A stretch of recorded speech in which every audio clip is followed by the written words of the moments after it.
You're watching Unrendered on IKTV. My guests are two esteemed gentlemen, the Director of Public Prosecutions, Colin Williams, and Dr. Linton Lewis. He's an NDP Senator and President of the Bar Association. Gentlemen, welcome to this edition of Unrendered. Happy to have you. And of course, you're no strangers to being here at IKTV. Thank you, man. Thanks for coming. It's a pleasure to be here once again. I never really did introduce what I wanted to talk about, so I guess we could start with a blank page. And that blank page can start being filled by the Vinnet Frederick issue. Senator Vinnet Frederick was rearrested sometime last week. Was it last week or this week? Last week. Last week. Time really travels fast. And it has created a stir that people were speculating that the arrest was illegal. I see, Senator Lewis, that your party is going to have protest action as a result of the combination of these events. And so it's perhaps a good platform on which we can air these issues. And I want to start out by rolling back the issue why Vinnet Frederick is the center of attention. What brought her there in the first place? Just for the memory of the viewers. Well, during the last election, that's 2010, prior to the elections, on the campaign trail, certain statements were made that were not very desirable about Vinnet Frederick. And they were made by the Prime Minister, which sort of drawn attention to her sexuality and gave the impression that she is a type of person that really she is not. Okay.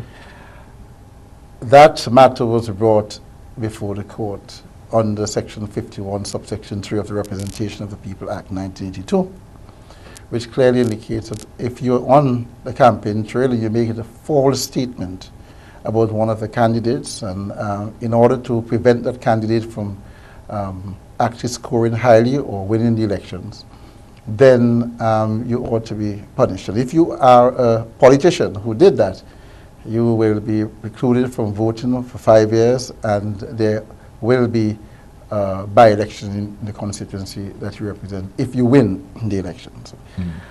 Now, in this case, if certain evidence were put forward in support of Vinnet Frederick and a matter that she brought against the Prime Minister, Dr. Ralph Gonsalves. Some statements were made in affidavit, and the court held that some of those statements may not be reconcilable to statements that were made in another area. And as a result of that, the charges were brought against Vinnet Frederick. As a matter of fact, 6 charges were brought against her, and the charges were dropped.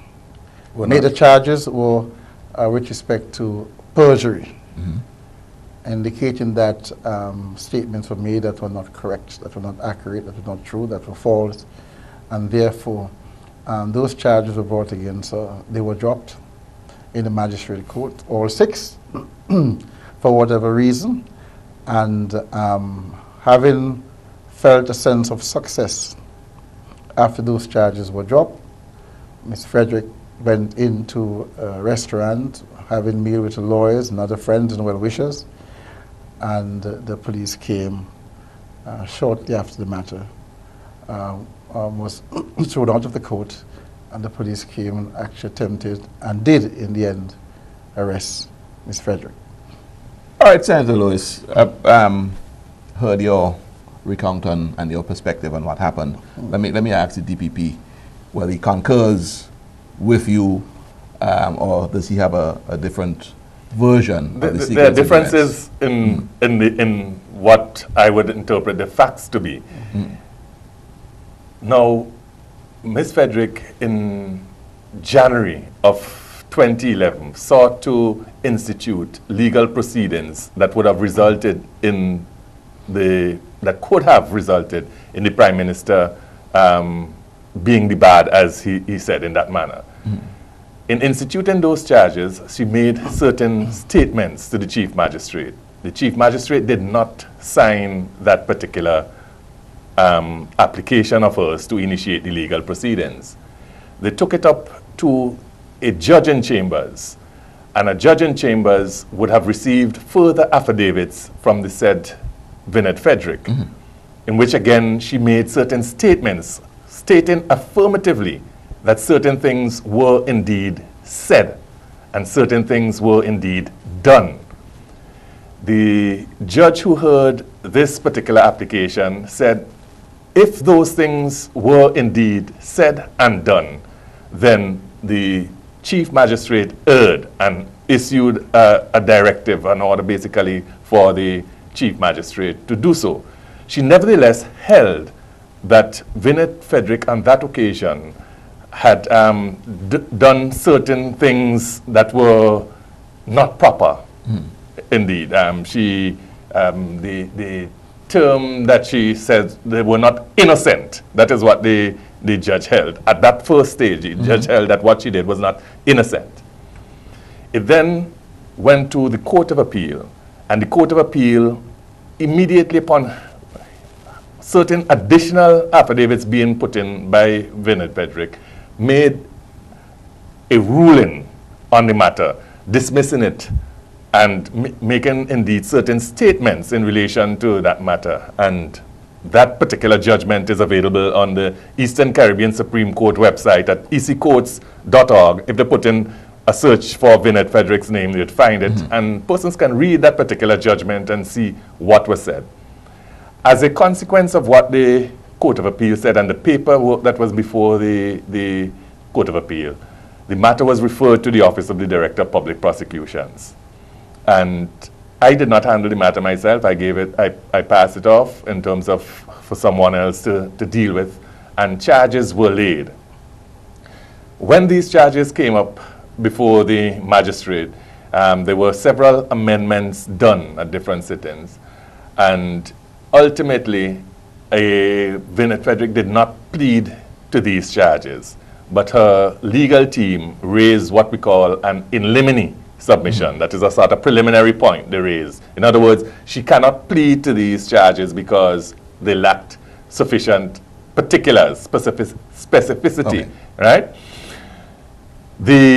Before you go on, in essence, what were these charges? Yes. Those charges were making allegations of false swearing. But the body of it, the particulars, when you were talking about, well, what a charge usually say that you did a certain thing on a particular date. But what they were saying was that there were not sufficient particulars as to what is the false statement that she may have sworn to, because her affidavit would have contained several recitals. So I guess they were saying, tell us what specifically you were referring to.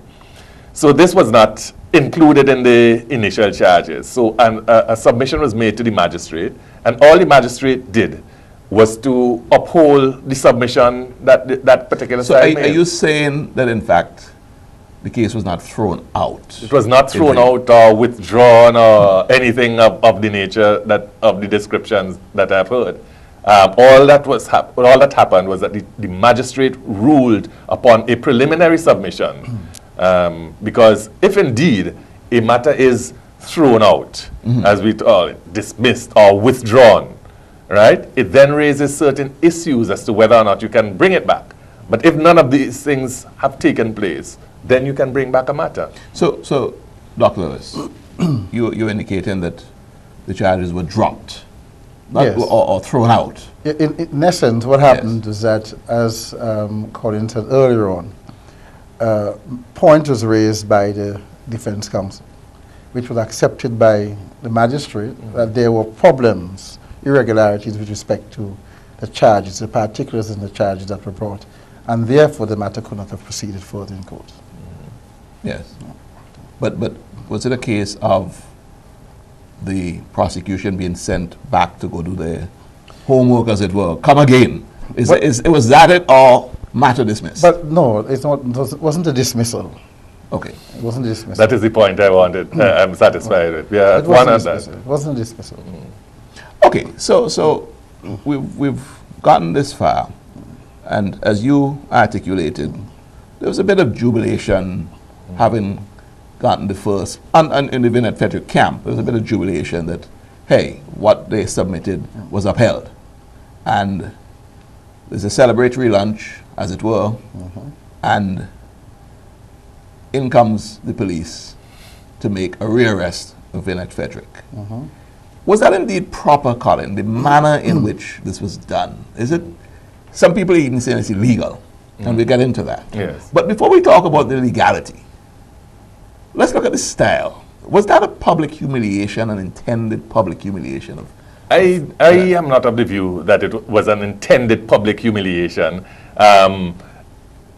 She, wherever she is, I don't know how they knew wherever she was. It's strange to me that you'd wait until somebody's having lunch with their team and so on in a pub, and you punks. I mean, no, but it happened soon after. How long after the initial matter this was? This was virtually promptly. I get the impression. The point is this. The point is this. Is that there must have been some intention to cause embarrassment and humiliation. Why? The matter was no longer in court. She was, as you say, refreshing herself, and there were a number of persons in the restaurant. If you intended to rearrest someone who's an officer of the court, or anyone for that matter in those circumstances, then you had more than sufficient time to have done it. You could have called the person to come to the police station. You could have waited until the person is finished and had a chat with that person.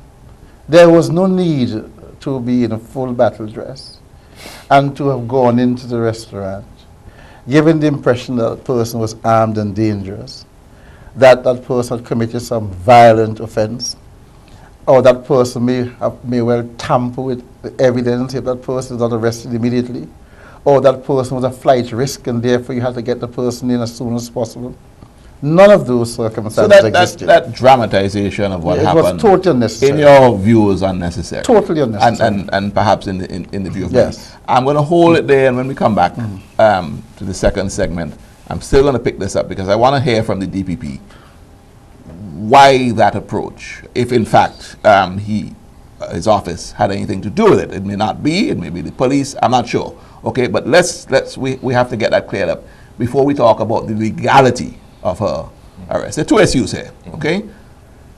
I'm chatting with Colin Williams, the Director of Public Prosecutions, and Senator Linton Lewis. We're about to go on a break, but when we come back, we will look at the manner in which Senator Frederick was arrested, and we'll hear from the Director of Public Prosecutions, and then we will examine the legality of the whole episode. More when we come back.